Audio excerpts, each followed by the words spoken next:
All right, let's get into it. Today, we are diving deep into a truly special plant, the hellebore. You know, if you've ever looked out at your garden in the dead of winter and just wished for a splash of color, well, this is the plant you've been waiting for. We're going to explore exactly what makes this hero of the shade a total must-have. This quote just nails it, doesn't it? I mean, for any of us who garden, you get tired of looking at a brown, sleeping landscape. And then that first little hellebore starts pushing up, sometimes right through the snow. It's way more than just a flower. It's like a little promise that, yep, spring is actually on its way. So why do we call it the winter champion? It's actually pretty simple. Hellebores are problem solvers. They bring this incredible elegance to those tricky spots in the garden. You know, thriving where other plants just give up. And they do it when everything else is completely dormant. I mean, look at this list. It's basically the perfect resume for a garden plant. They bloom when it's cold, they love the shade under trees, and their leaves, which are evergreen, by the way, look good all year long. And here's the kicker. They're deer and rabbit resistant. That is a huge win for so many of us. To top it all off, they're a critical first meal for any brave little bees that venture out on a warmish winter day. Okay, to really get hellebores, you've got to know about their two basic models. Just think of it as stemless versus stemmed. The acaulescent ones, like the super popular Lenten Rose, send their leaves and flower stalks up separately, right from the ground.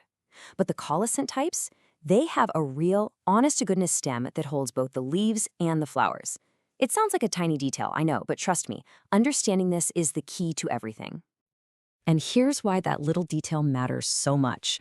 The stemless, acaulescent types, they're the marathon runners of the garden world. They can live for over 20 years, and you can divide them up to make more plants.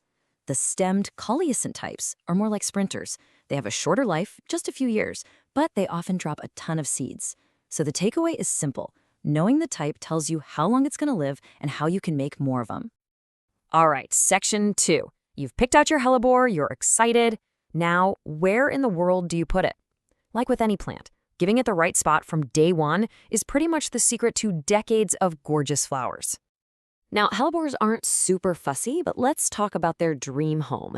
The absolute perfect spot is under a tree that loses its leaves in the fall, a deciduous tree. Why? Well, they get sun in the winter when the branches are bare, and then they get perfect cool shade in the summer when the leaves come out. Smart, right? They love rich soil that doesn't stay soggy, so adding compost is always a fantastic idea. And, try to tuck them away from those really harsh winter winds. When you go to plant your hellebore, there is one golden rule. One thing you absolutely cannot mess up. See step 4? The crown of the plant? That's the spot where the stems meet the roots. It cannot be buried. Planting it too deep is the #1 mistake people make, and you'll end up with no flowers. Keep that crown level, with or even a tiny bit above the soil, and you are good to go. So once it's in the ground and settled in, the care is just, well, it's incredibly simple. We're talking about a plant that really does well with a little bit of neglect, but a few key things each year will guarantee you get a spectacular show. It all makes a lot of sense. They need regular water that first year to get established, but they absolutely hate having wet feet, so no soggy soil. A little food in the fall, like some compost, fuels them up for their big winter bloom, and a layer of mulch is like a cozy blanket. It protects the roots and improves the soil all at once. Beyond the basics, there's one other little task. It's actually one of the most satisfying jobs you can do in the late winter garden. Giving your hellebores a haircut. And it's not just to make them look pretty, it's absolutely crucial for keeping the plant healthy. And the process could not be easier. When you see those new flower buds and fresh little leaves pushing up from the middle, you just take some pruners and snip off all of last year's big, old, tattered leaves right at the base. This does 2 brilliant things. First, it cleans up the plant so the flowers can really be the star of the show. And second, and this is the important part, it gets rid of any old fungal spores that might be hiding on those leaves. It's your best defense against disease. Okay, so you've fallen hard for your hellebores, and now you're thinking, I need more of these in my life. Well, you are in luck. There are 2 main ways to make more, and which one you choose really depends on what you're trying to do. And this is the big question you have to ask yourself. Do you want an exact, perfect clone of a plant you already have and absolutely love? Or are you feeling a little adventurous? Are you ready for a genetic lottery that might give you something completely new and unique? This table lays it all out. Division, that's where you split the plant, is the only way to get an identical copy.